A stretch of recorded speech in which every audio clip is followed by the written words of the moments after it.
Yo hoy no tengo ninguna duda de que hay un proyecto que tiene ramificaciones en muchos países, incluso que se extiende por el marco ideológico que pueden estar expresados en distintos países, de socavar las democracias desde adentro. Yo creo que esa es una estrategia a largo plazo, que este bloque de países que mencioné anteriormente, que está apoyando la dictadura de Nicolás Maduro, viene también incidiendo en otros países. Yo creo que nosotros, los demócratas, quienes defendemos la democracia, la libertad, el Estado de Derecho, los derechos humanos, como los principios fundamentales de un sistema de organización de nuestra sociedad, un sistema político, tenemos que estar dispuestos a defenderlo. Hemos visto manifestaciones en el arco ideológico en distintos países, hemos visto manifestaciones en Europa, en América, y por supuesto creo que se han visto también en México, de buscar socavar la democracia desde adentro. Con respecto a la experiencia que nosotros hemos tenido, puedo decir que Venezuela ha sido una especie de laboratorio de lo que han sido todos estos mecanismos para ir corroyendo la democracia, las instituciones y el Estado de Derecho.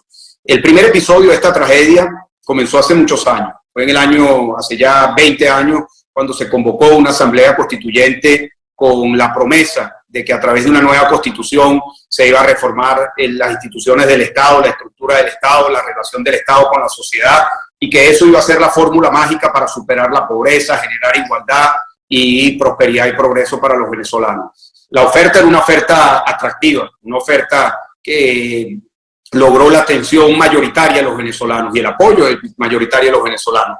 Sin embargo, desde el primer momento fue una oferta engañosa. Se utilizó un sistema electoral en el que no se representaban las minorías, un sistema mayoritario, un tema quizás técnico para quienes hacen seguimiento a los sistemas políticos, pero el hecho cierto fue que en una elección en el año 99, con 54% de los votos, Chávez logra imponer a más del 90% de los miembros de la Asamblea Constituyente. Eso dio una falsa imagen de una supermayoría y que tuvo como consecuencia la redacción de una nueva constitución y la demolición de las instituciones que existían hasta ese momento, y que inmediatamente después fueron cooptadas todas las instituciones por parte de personas afectas a la corriente política de Chávez.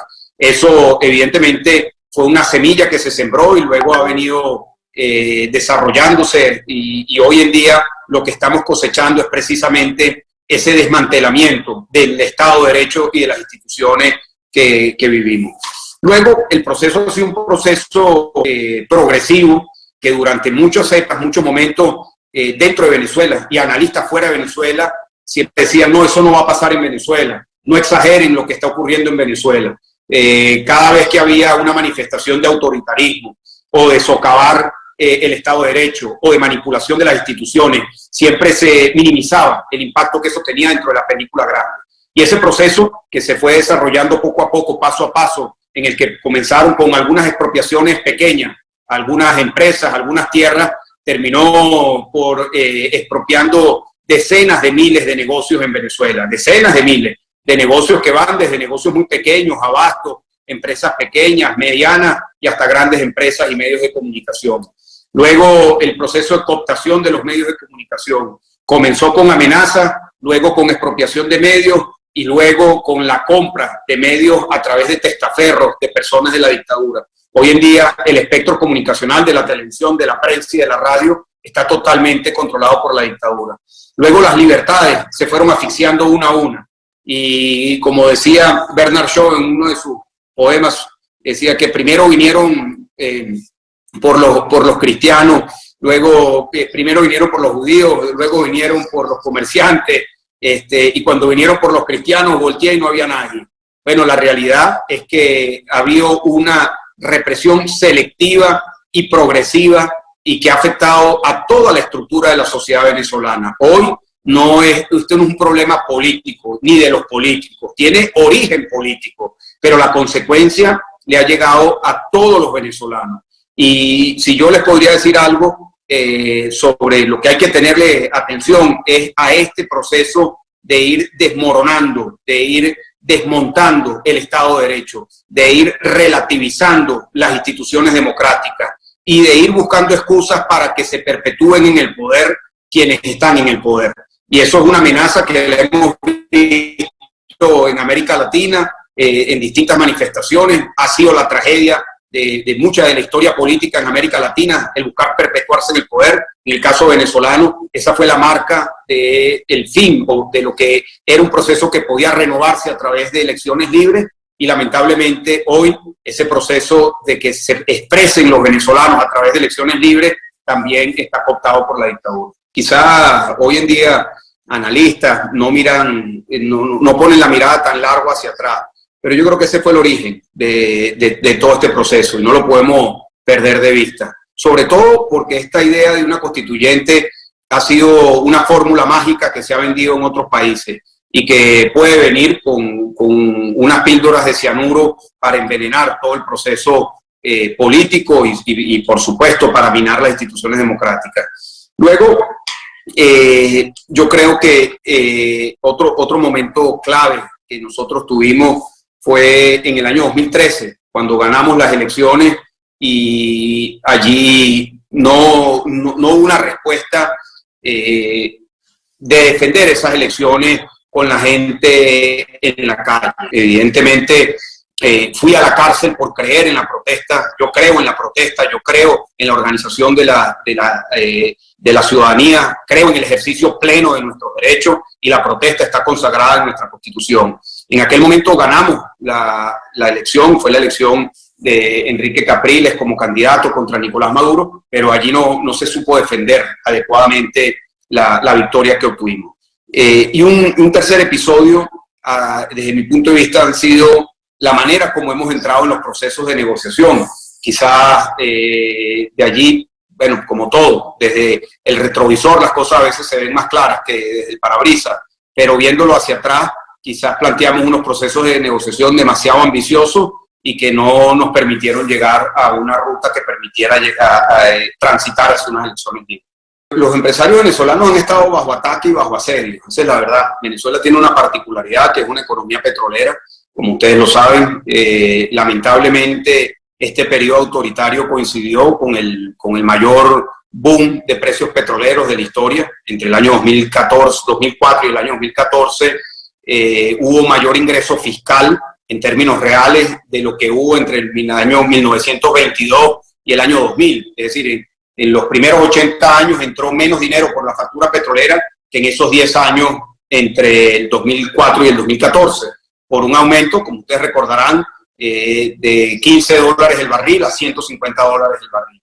Esa intoxicación de dinero generó varios efectos. El primero de ellos es que permitió el desmantelamiento del sector nacional, o lo que había en aquel momento, que había mucho más de lo que hay hoy, no tanto como hubiese gustado, pero mucho más de lo que hay hoy, se sustituyó por una economía de puertos, una economía de importación, una economía en donde importábamos todo lo que perfectamente podíamos producir en Venezuela.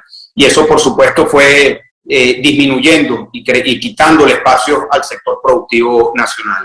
Y los empresarios han estado, de todos los sectores, expuestos a una amenaza permanente, a la expropiación permanente. Y ha habido, como ha sucedido en muchos de estos procesos, una sustitución de élite, una sustitución de la estructura empresarial del país. Hoy en día hay una estructura empresarial que no produce ni genera empleo, pero que sí genera o se hace de los contratos, de los beneficios, de la influencia del Estado, y se ha venido creando una nueva clase empresarial de la mano del Estado. Algo parecido que es el proceso de los oligarcas rusos. Y allí ha habido una realidad, que es el desmantelamiento del sector productivo nacional.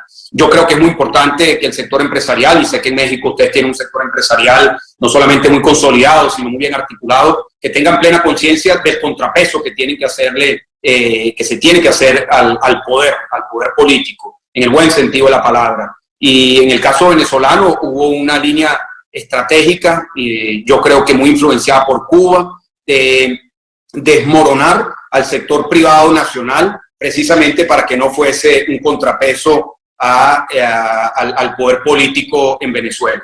Evidentemente la economía mexicana es una economía con características distintas. Si bien ustedes tienen una participación en su economía del ámbito petrolero, la realidad es que tienen una economía con un sector privado fuerte, con distintos sectores en los que hay una gran incidencia, y yo creo que lo importante es que estén espaldando el Estado de Derecho, la institucionalidad y la promoción de una democracia plena que pueda ser útil para los ciudadanos.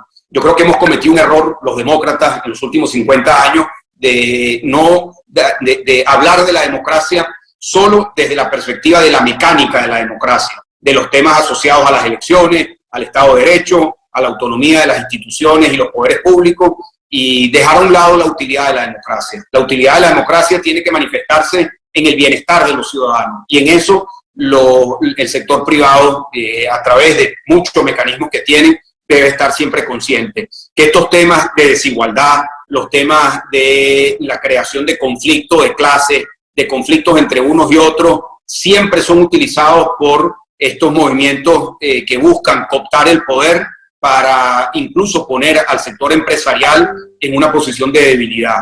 Y yo creo que la mejor respuesta a eso es que el sector empresarial pueda incidir positivamente en lo que es la realidad social de su país.